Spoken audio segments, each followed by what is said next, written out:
profissão depende desse contato interpessoal. O que justifica a minha presença aqui, num mundo globalizado, num mundo interconectado, onde as notícias podem ser vistas em tempo real pela internet. Então, para que você precisa de um diplomata aqui em Milão? É exatamente esse contato que nós temos com as pessoas, com os meus interlocutores do setor de design, do setor de arquitetura e outros setores. Claro que o setor de promoção comercial aqui não se reduz apenas a esse setor de design, mas ao setor da moda, ao setor, enfim, têxtil, ao setor de calçados, ao setor de madeiras, ao setor de pedras ornamentais, ao setor de vinhos e bebidas destiladas em geral.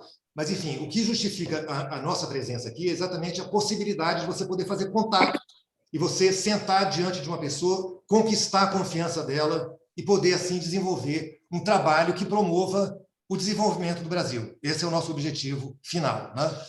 Então, eu agradeço novamente a oportunidade de poder participar aqui deste webinar e desejo a todos um evento muito profícuo e feliz. Obrigado. Obrigada, ministro. Bom dia, boa tarde a todos. Obrigada pela presença. Eu sou a Neia Paz. Esse é o nosso segundo encontro dedicado ao setor, como o Alfredo já havia adiantado. O objetivo desses encontros é promover sinergias e compreender as possíveis convergências do Brasil e Itália. Os nossos relatores convidados de hoje são 3 profissionais que representam escritórios reconhecidos por seus trabalhos e realizações no Brasil, na Itália e no mundo. Márcio Kogan, Olivia Argentini e José Roberto Moreira do Vale. O tema de hoje são mudanças e perspectivas da arquitetura, design, decoração durante e no pós-Covid, né? Então, a gente vai conversar um pouquinho sobre esses temas, como os escritórios, né, estão vendo todas as mudanças que ocorreram no último ano e o que vai acontecer na visão deles daqui para frente. E aí a gente vai procurar tirar até um pouquinho das preocupações do ministro, né, para o futuro. Eu vou começar com a Olivia. A Olivia Argentini é arquiteta e urbanista ítalo-brasileira. Olivia estudou e se formou em Roma, voltou ao Brasil em 2012. A partir de 2019 é nomeada diretora da Arquea Brasil e desde então lidera equipes internacionais na participação de concursos de arquitetura. Entre outros, gerenciou também os projetos de revitalização do Consulado-Geral da Itália em São Paulo, o projeto dos espaços comuns do empreendimento Parque Global para o Grupo Beno Neto, também em São Paulo, e 2 edifícios residenciais em Cancún, no México. Olivia, bem-vinda, obrigada mais uma vez por ter aceito o nosso convite. E aí eu queria começar com você, vou introduzir os argumentos e vocês desenvolvem do jeito que vocês acharem melhor, tá?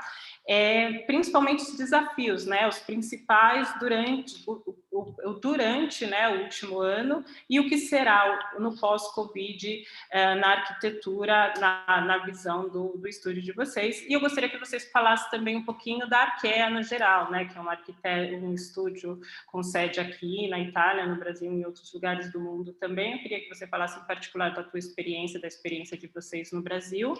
E é isso. Com você a palavra. Olá, Néia. Olá a todos. Primeiramente, muito obrigada pelo convite. É um prazer poder estar aqui e conversar sobre um tema tão atual e tão importante. Então, muito obrigada pela oportunidade. Eu estou aqui no nosso escritório de São Paulo, na Vila Madalena. Como vocês podem ver, é uma parede em concreto bruto, mesmo que pigmentado, colorido, digamos assim. É o concreto bruto e, de certa forma, é uma citação ao brutalismo paulistano. E essa é a nossa sede brasileira, uma de tantas. A Arquea é uma rede internacional de escritórios de arquitetura. O escritório nasceu no final dos anos 80 em Florença, conta com 3 sedes na Itália, essa aqui de São Paulo, Dubai, Pequim, e a última na cidade de Tirana, na Albânia, onde a gente vem realizando vários projetos, entre eles o estádio de futebol, que, enfim, é um projeto bastante inovador, porque não é só um estádio, mas tem toda uma rede de lojas em volta, uma casca comercial para um estádio de futebol, enfim. Esse, inclusive, é um dos temas, né, sobre os quais a gente tem pensado. Como vai ser assistir um jogo de futebol, né, entre outras coisas. Bom, mas você falou sobre desafios, né? Então, o primeiro grande desafio para todos nós, para todas as sedes da Arquea, como acredito para todos os escritórios, foi se deparar com uma situação completamente nova e inesperada. Então, a gente teve que começar a pensar rápido, novas maneiras de trabalhar, novas maneiras de se comunicar, como revisar um projeto, como comunicar com a equipe, como manter a equipe engajada à distância, isso também um tema muito importante, e, claro, pensar nos novos usos que aqueles projetos que a gente estava desenvolvendo iriam ter, quais eram as novas exigências, né? Então, esse foi o primeiro grande desafio no ano passado. E aí, outros desafios foram tentar entender o que estava acontecendo, para poder, a partir daí, identificar as exigências e responder a elas com, digamos, transformar as exigências em critérios, né? Critérios que possam virar instrumentos para a gente desenvolver projetos lá na frente.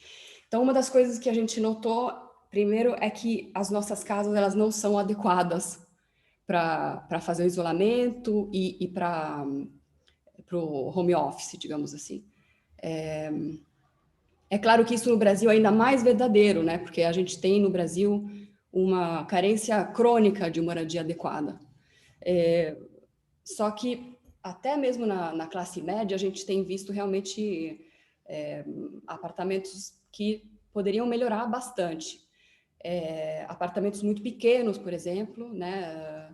O mercado imobiliário vem propondo apartamentos cada vez menores, porque o solo urbano vem aumentando o seu custo.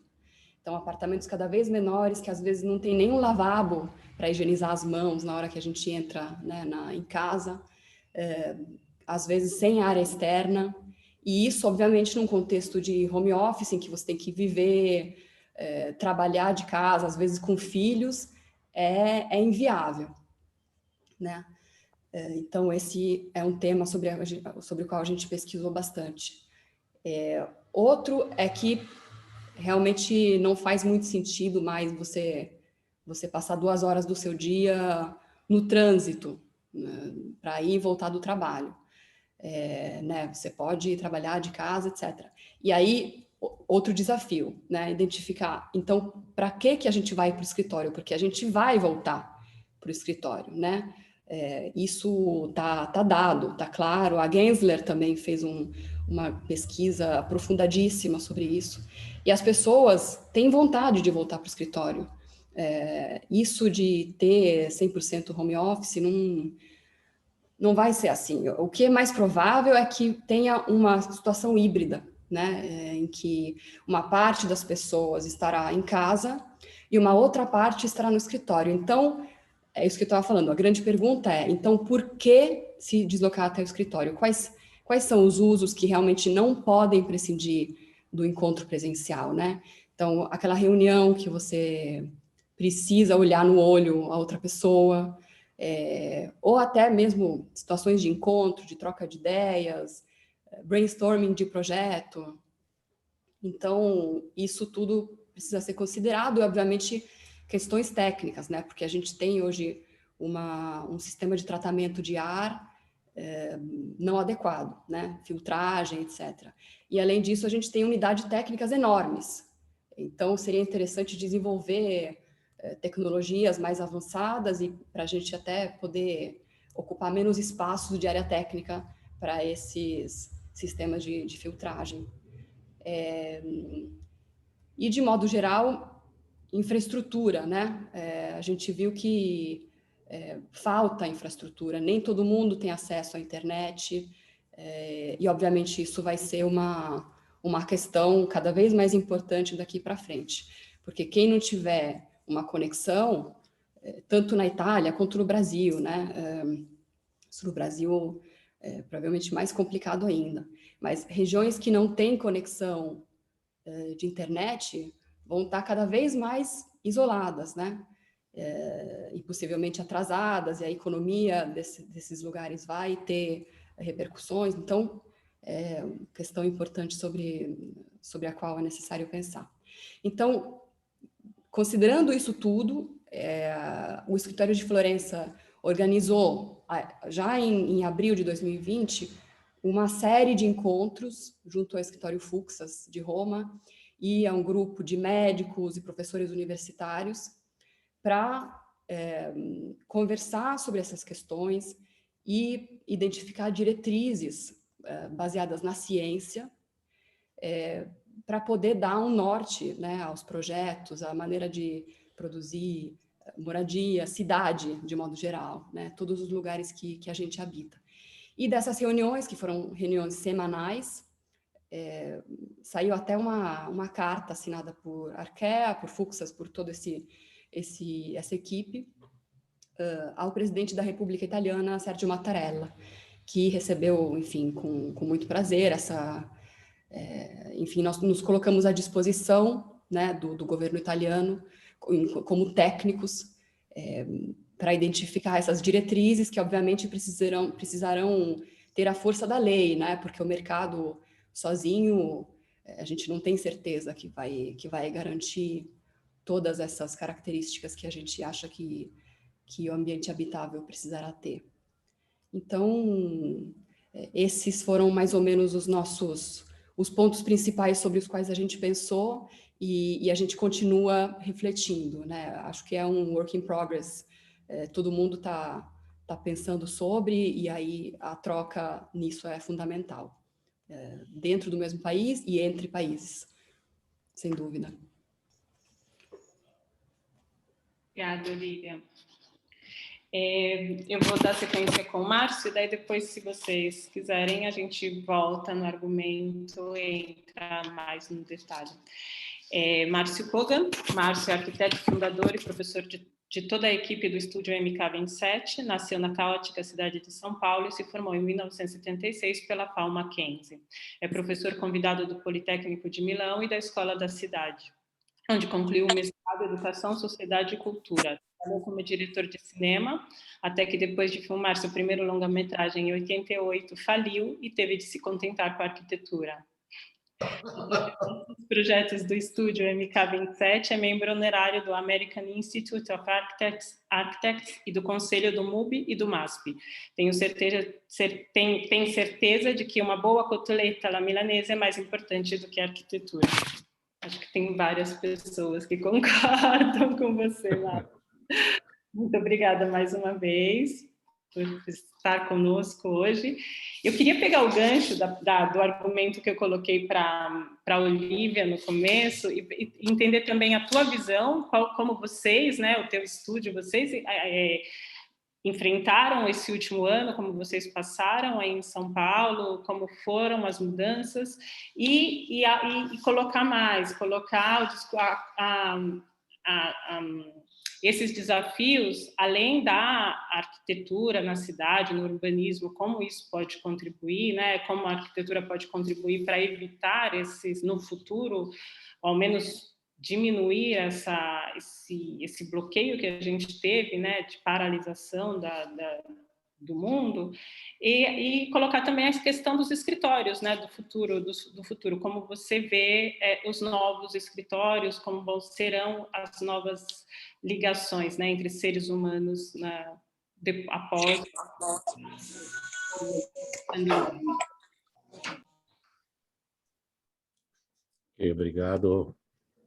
Obrigado, Júlio, aí pelas palavras. Obrigado aí pelo convite. Boa tarde. Primeiro, eu queria falar falar rapidamente sobre minha vida na Itália. De uma forma totalmente espontânea, eu acabei tendo fortes relações com o país. Começou com um professor pedindo material para dar aula na Politécnico, e depois acabei indo lá dar uma conferência. Aí, depois fui convidado para um workshop internacional, lá da Politécnico de Milano também. E aí gostaram aí do workshop, 2 semanas, morei lá em Milão, e me convidaram para ser professor da escola, isso já faz acho que 7 anos. Depois várias empresas italianas, totalmente sem querer, me convidaram para desenhar produtos para eles, como a Agape, a Cheia e a Via Bisuno e a Minotti, que eu agora sou um colaborador bem forte. E assim o tempo todo, aí um dos professores da Politécnico escreveu um livro sobre estúdio, e um monte de coisas foi acontecendo e eu acabei ficando amarrado nesse lugar. E lá no Salone, também alguns anos atrás, fizeram uma homenagem, acho que uns 7 arquitetos falando, o tema era onde o arquiteto vive. E em várias entrevistas que eu dei para órgãos italianos, eu citei minha paixão por Fellini. E aí um dia eu estou lá no salão, numa fila lá num restaurante para o buffet, e recebo um e-mail de uma sobrinha do Fellini, que foi sua a diretora assistente nos últimos 4 filmes. E aí falava, você não quer vir aqui conhecer a família? Aí fui para Roma, depois do salão, e acabei conhecendo e fiquei lá com eles alguns dias, conhecendo toda a vida felliniana, fofocas e brigas e tudo mais, que foi para mim o auge da minha vida na Itália. Mas o tempo todo eu tô em Milão, eu tenho trabalhado de uma forma bastante intensa com a Minotti. E assim, aí o escritório, quer dizer, quando começou a pandemia, a gente acabou se adaptando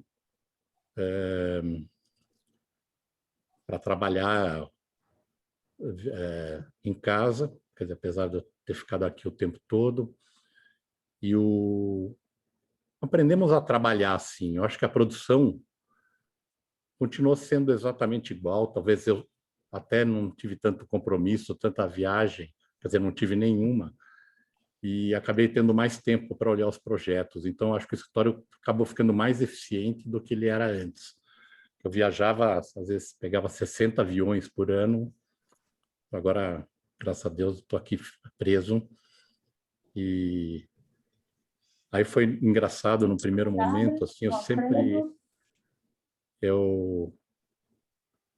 eu tinha que explicar o projeto de uma forma literária. Fala, puxa a parede para a direita, abre a janela uns 30 centímetros para a esquerda nas reuniões com o pessoal. Um dia eu descobri no Zoom uma ferramenta para poder desenhar, que eu uso o dia inteiro. Eu acho que a nossa arquitetura vai ser muito influenciada pela linguagem do Zoom. E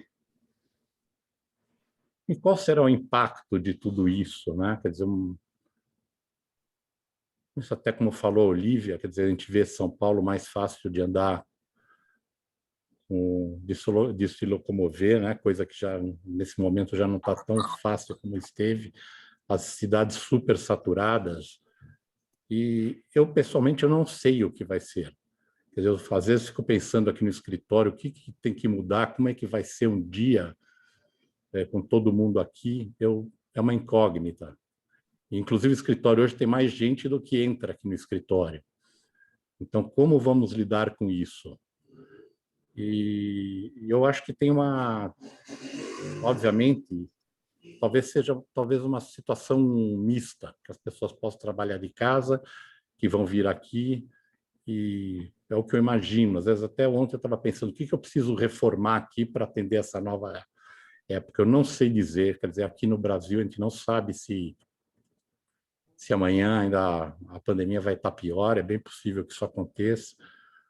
E é um futuro, para mim, é uma grande incógnita. Eu, logo no começo, eu sempre imaginava da resiliência do ser humano e achei que ia sempre ser tudo igual, mas talvez realmente não seja. E sei lá, quer dizer, tem até uma história, né, daquele sanatório Palmio, do Álvar Aalto, né, que é desenhado em 1929, ele já tentava, dentro da arquitetura e do design, dar uma resposta a uma epidemia de tuberculose. Então, né, é um projeto bem interessante, muito incrível para a época que ele foi feito, mas já era uma primeira resposta a um problema que abatia o mundo naquele momento. Então, até recomendo conhecer esse trabalho. Até algumas cadeiras e poltronas do Álvar Aalto que ficaram famosas foram desenhadas para esse lugar. Mas eu, sinceramente, eu não sei qual é o futuro. É isso. Marcos, mas você teve que modificar alguns projetos ou está tendo que modificar, adaptar projetos a exigências particulares? Quer dizer, uma coisa interessante, né? Pelo menos nesse momento, as casas viraram igrejas, templos, salão de ginástica, restaurante, escola, praça, né? A casa virou tudo isso, que é bonito também, né? Isso será que isso vai continuar um dia? Mas é uma coisa que você já vê que, quer dizer, tem um impacto. Todo mundo quer um escritório agora. E a casa se adaptando a ser tudo, né? E muita gente até gostando dessa vida, né? Não é uma coisa... muitas pessoas foram morar no interior quer dizer, tem esse tipo de impacto, obviamente.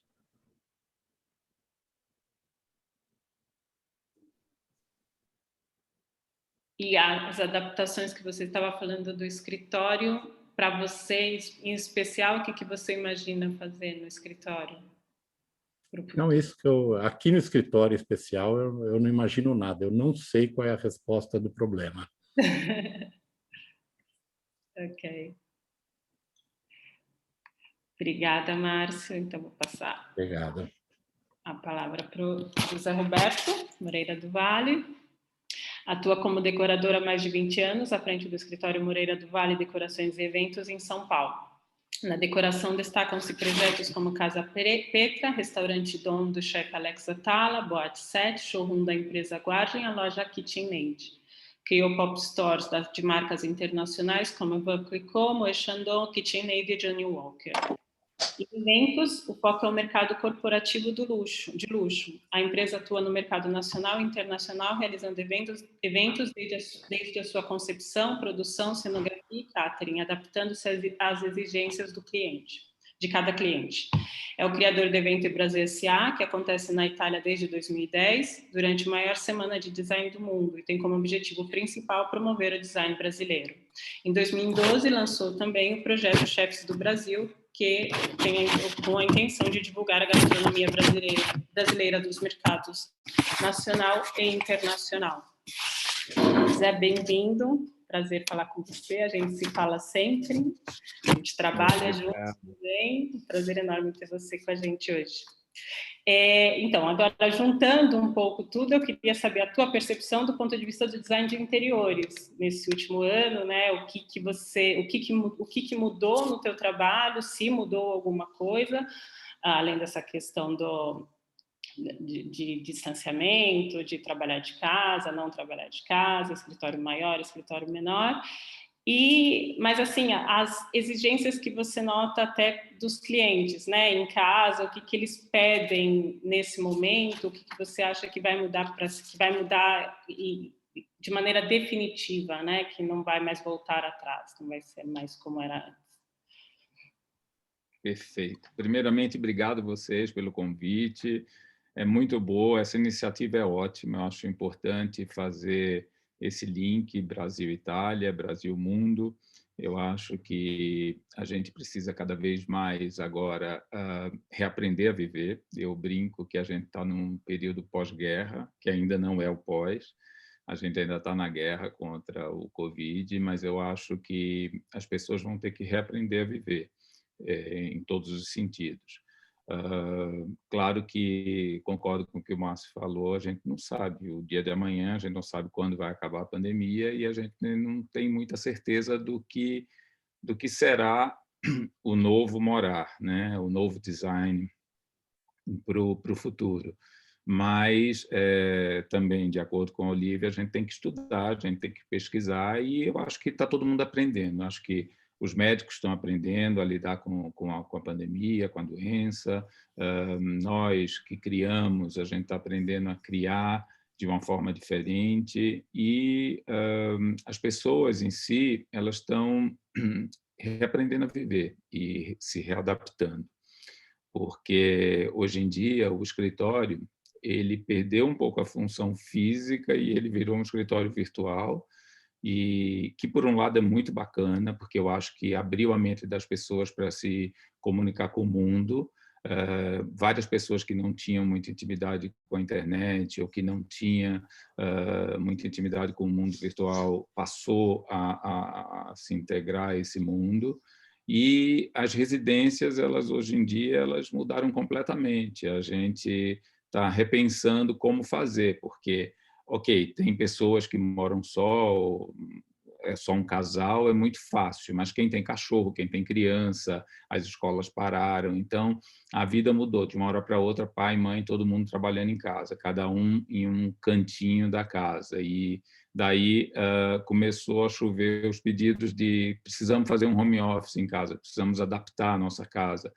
E foi muito interessante, porque automaticamente as vendas de móveis de escritório, cadeiras de escritório, teve uma hora aqui no Brasil que já não tinha mais para vender de tanta demanda. E eu acho que a pandemia está ensinando muita coisa. As pessoas, ao momento que as pessoas ficaram em casa, elas começaram a ver os problemas em casa, na decoração, no dia a dia, e começaram a apreciar mais o design. Então, o mercado de móveis aqui no Brasil começou a vender assustadoramente, absurdamente. E eu tenho alguns empresários, donos de fábrica de móveis aqui no Brasil, que eles estão felizes, por um lado, porque passaram a vender muito, mas estão desesperados por outros, porque não estão dando conta da demanda da entrega. E isso não ficou reservado só ao Brasil. Achei muito bacana, porque o Brasil passou a exportar muito mais. Então, esse tipo de iniciativa, assim como as participações do Brasil em Milão, durante o período do Salão do Móvel e no Fórum Salone, é muito importante para o Brasil, porque o Brasil é um país extremamente rico, extremamente criativo. A gente vive em crises aqui no Brasil, crise econômica, crise financeira, uma série de dificuldades, e a gente sempre consegue atravessar a crise de uma forma criativa, de uma forma bacana. Então, eu acredito que essa pandemia vem para instigar mais o criador a pensar mais, a desenvolver formas mais acessíveis, mais baratas de viver, de morar, de trabalhar, e inclusive na parte do design também. Eu, como trabalho muito ligado ao design, e procuro sempre promover o design brasileiro, que para mim é o mais importante. Eu acho que a gente tem uma riqueza tão grande de materiais e de criadores que nesse momento a gente percebe que isso está sendo bastante aceito fora do Brasil, no mundo. E aqui dentro do Brasil as pessoas passaram a valorizar muito, porque hoje em dia, com essa questão da pandemia, a importação ficou muito mais complexa para chegarem as coisas. Várias fábricas pararam o ano passado, durante o primeiro período da quarentena. Então, as pessoas começaram a dar valor ao seu próprio produto. Acho que cada país fez isso, se voltou para dentro do seu país. Então, é quase como tem o movimento do slow food, virou o slow design. Então, a gente está procurando se resolver ali dentro de cada cidade, de cada país. Então, eu acredito que a decoração em si, o novo lifestyle, vai ser mutante, a gente vai se adaptando. Acredito que muita gente vai continuar trabalhando em casa, virtualmente, e muita gente vai voltar para os seus escritórios, mas eu imagino que a demanda dos escritórios será bem menor e as casas elas vão ser readaptadas. Exatamente, cada casa agora vai ter o seu cantinho do trabalho, que eu acho extremamente importante. E mais o que eu avalio de bom nisso tudo foi, primeiramente, essa interação virtual, né, de ligar o mundo inteiro, se conectar, e fora isso o novo olhar para o design, para a decoração, para a casa, e eu acredito que isso vai trazer um retorno bem melhor para a qualidade de vida das pessoas. Então, eu penso que a pandemia ela é dura por um lado, mas, por outro lado, ela faz a gente parar e pensar e repensar a vida. E isso eu acho que é o mais importante, no geral. Ótimo. Acho que deixamos o Júlio um pouquinho mais tranquilo agora, né, Júlio? Agora, eu vou colocar, inclusive, para o Júlio, se ele quiser complementar, como vocês acham que pode ser positiva essa troca de experiência, né, entre países, entre profissionais, e em especial entre Brasil e Itália. Olivia, se você quiser começar. Perfeito. Bom, como eu estava falando antes, é um momento em que a troca ela é realmente fundamental, né? Porque estamos todos tentando entender o que vai ser daqui para frente, né? Era um antes e agora antes e depois. Vai ter, né? A gente vai ter que pensar outras maneiras de viver, de habitar, de trabalhar. Então, mais do que nunca, essa troca é fundamental. Se eu tiver que identificar assim, um ponto principal, simbólico de troca entre os dois países, Brasil e Itália, me vem em mente a praça, La Piazza, que historicamente na Itália é o centro da vida urbana, e é o lugar onde ainda hoje as pessoas se encontram de máscara, mas enfim, é um ponto central da vida. E no Brasil, por mais que a gente tenha algumas entre as cidades mais aglomeradas do mundo, os encontros muitas vezes eles não acontecem no espaço público da cidade, né? Acontecem dentro de shopping centers, condomínio, né? Plays de condomínios. Então, talvez seja uma boa oportunidade para o Brasil também refletir um pouco mais sobre seus espaços públicos. Nós temos centros urbanos de uma qualidade urbana incrível, penso no centro de São Paulo, no centro do Rio de Janeiro e muitas outras cidades brasileiras. Então, por que não aproveitar essa oportunidade para criar espaços abertos, públicos, onde as pessoas possam voltar a se encontrar?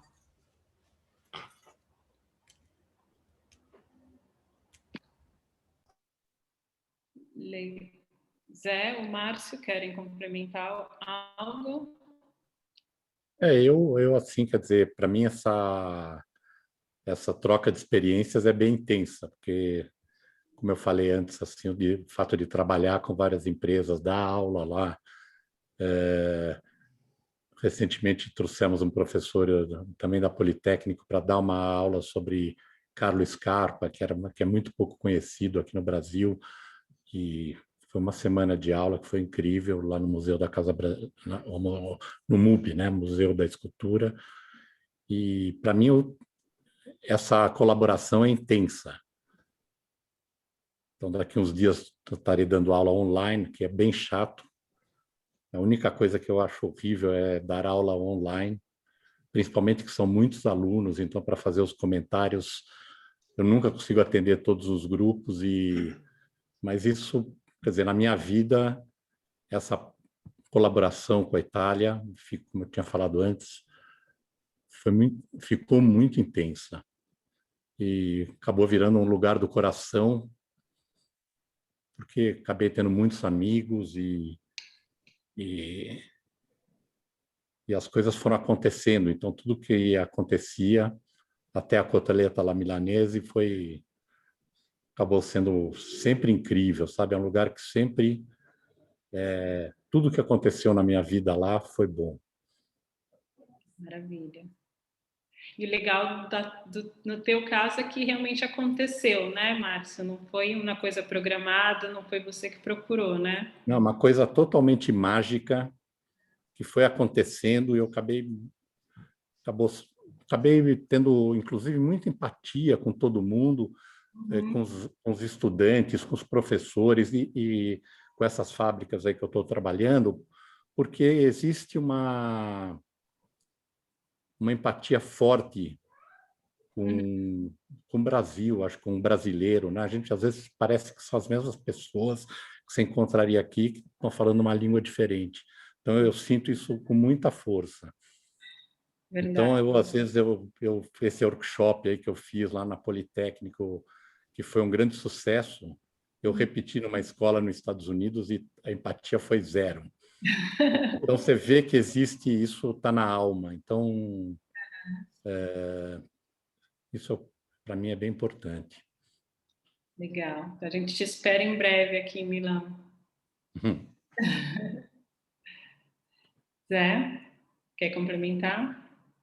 Então, eu acho importantíssima como eu já tinha falado no início, essa interação entre Brasil e Itália, porque eu acho que a Itália é a grande vitrine, assim, quer dizer, a Semana de Design Italiana é a grande vitrine para o mundo, é o lançamento de tendências e tal.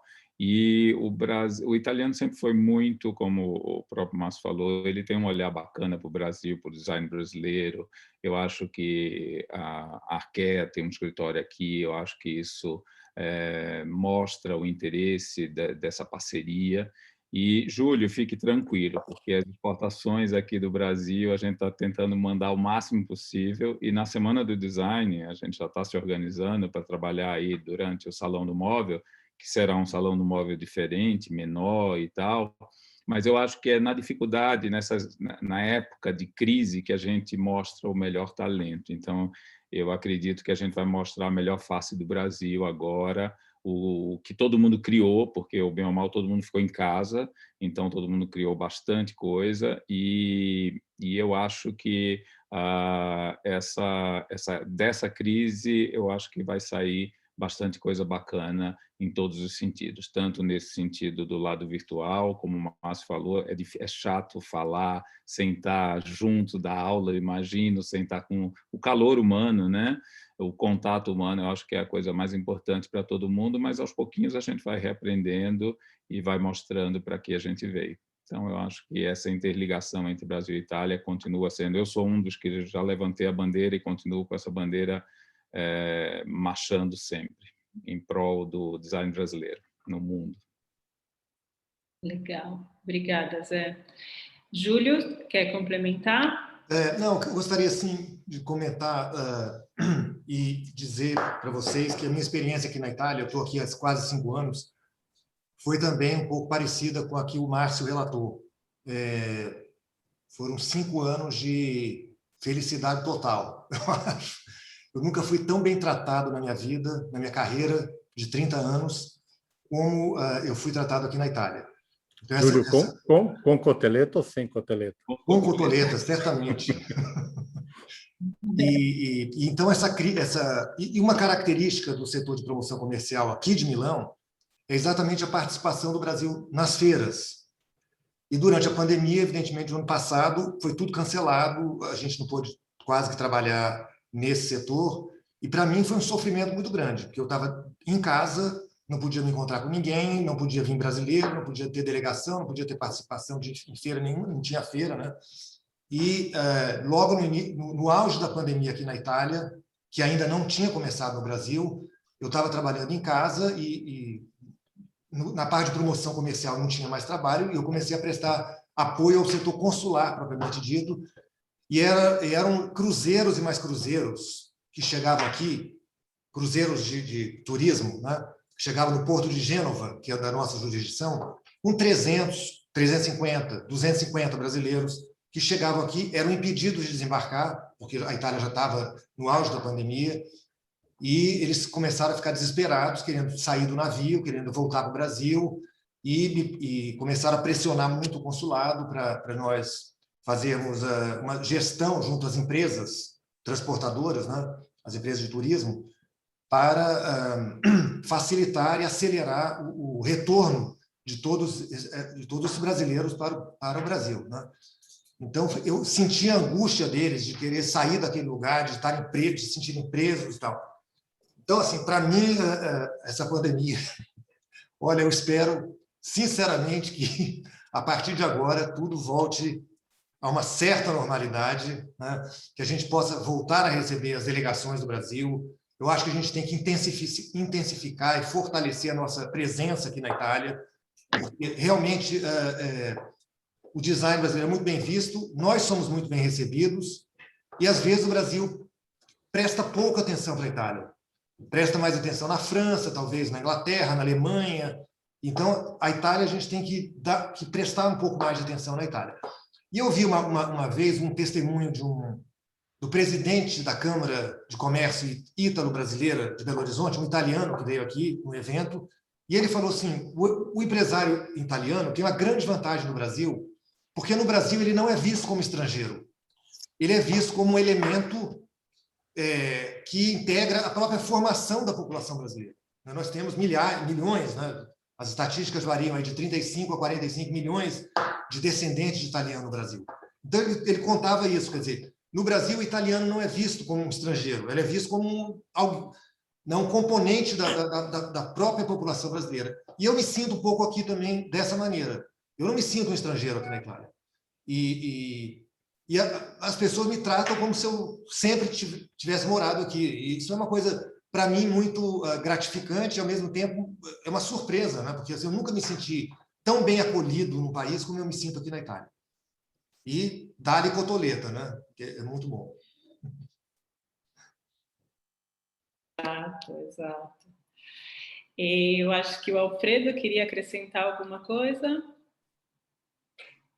Eu queria, assim, na verdade, bom, eu lembro que eu fui visitar uma empresa, uma multinacional americana que está na Itália e eles já fazem smart working, home office há 4 anos, então antes dessa questão do Covid. E eu lembro que, mostrar a sede da empresa, eles cortaram o número de escritórios, fizeram restaurante, fizeram uma academia, fizeram um parque onde as pessoas e a família podem, durante o final de semana, jogar futebol, jogar tênis, plantar, fazer jardinagem, e que é uma coisa, na verdade, que a gente tem que entender também, que eu acho, bom, não sou arquiteto, mas tem uma diferença muito grande em relação às residências aqui na Itália que no Brasil. A tendência aqui foi sempre aquela de ter apartamentos sempre menores, funcionais, e hoje em dia eu acho que justamente como o José Roberto falou, há essa tendência a procurar casas fora do centro urbano, maiores, porque eu acho, essa é a minha opinião, mas eu acho que é um dos temas que a gente está tratando hoje, é uma pergunta no ar. Eu acho que provavelmente o Covid acelerou um processo que já estava acontecendo. Essa empresa que a gente foi visitar foi uma de tantas empresas que, lógico, tem uma diferença entre o home office e o home working e o smart working. Tem algumas profissões que podem ser feitas à distância, tem outras que estão sendo feitas à distância por causa do Covid. Outro tema também é a questão do comércio. E isso eu faço uma pergunta à Olivia, porque ela justamente compara as piazza italianas com um shopping no Brasil, e tem totalmente razão, a diferença é grande. Aqui, a piazza é um centro da vida urbana, no Brasil é mais o shopping center. Agora, a minha pergunta é, porque hoje eu estive com uma empresa que faz filtros de ar, uma empresa americana, que quer entrar no Brasil, e eles fazem sanificação do ar, e ele justamente falou, a vantagem do Brasil é que a vida, muito da vida pública vem feita em lugares fechados, coisa que aqui na Itália não é assim. Então, a minha pergunta é, pode ser que o shopping tenha mais importância o shopping center como forma segura de poder socializar do que o ar aberto, visto que a gente viu que também ao ar livre é possível se contagiar com o vírus e não tem controle de quantas pessoas podem frequentar uma praça, enquanto num shopping center, sim. Então, essa é uma pergunta que eu queria fazer para a Olívia. Bom, essa é certamente uma questão importante, até porque as pessoas brasileiras, elas têm muito essa cultura do shopping, então é impossível que essa cultura seja interrompida, né? As pessoas vão continuar procurando shopping e essa questão do tratamento do ar, ela vai ser imprescindível, né? Porque é uma grande quantidade de pessoas que às vezes até tiram a máscara porque tem a praça de alimentação, então, né, isso, imagine, um lugar fechado com um monte de gente, muitas pessoas sem máscara, o tratamento do ar, acho que vai ter que ser alguma coisa parecida com o tratamento que é feito nos aviões, né? Então, com certeza, isso não vai deixar de existir. O que eu estava... o meu desejo, assim, já que existe essa carência de espaço público adequado no Brasil, que a gente use essa oportunidade para revitalizar esses espaços, ou criar espaços novos, porque é verdade que ao ar livre também existe o contágio, só que num grau muito menor do que em espaços fechados, né?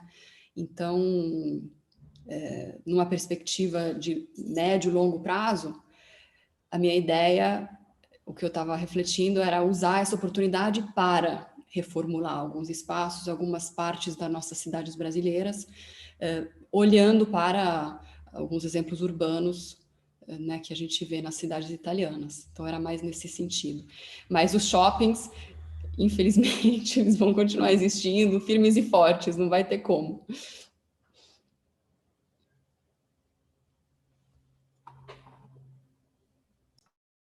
Deixa eu complementar rapidamente o que o Alfredo falou. Quer dizer, nós estamos desenhando a sede da XP, que fica no interior, e são escritórios, exatamente como ele falou, que eles não é mais um lugar para trabalhar, eles têm muita área de lazer, quadras esportivas, academias, lugar de treinamento, aulas, convenções, tudo com contato muito forte com a natureza. E isso aí já é um projeto que tem a ver com a Covid totalmente. Isso foi formulado entre nós e a diretoria da XP, esse novo lugar, e que as pessoas necessariamente não precisam ir lá para trabalhar, mas lá vai ser um lugar de encontro. Márcio, eu só vou abrir um quesito. Quando eu perguntei para o diretor dessa empresa qual era a estatística das pessoas que iam para o escritório trabalhar, visto que era uma escolha, né? As pessoas podiam trabalhar em casa e muitos iam. Ele respondeu: a maior parte, quem vem para o escritório é quem tem uma lawfare aqui. Quem é casado e tem amante no escritório, porque o resto fica em casa. Mas, bom, muito obrigado pela resposta. Só voltando na questão dos shopping centers, que a Olívia tem razão de um lado, e eu sendo brasileira morando aqui, o que eu vejo é a questão de segurança mesmo, né? Que, assim, né, nas praças as pessoas só se sentem menos seguras, né? O shopping center dão essa sensação de segurança que, infelizmente, no Brasil a gente ainda não tem.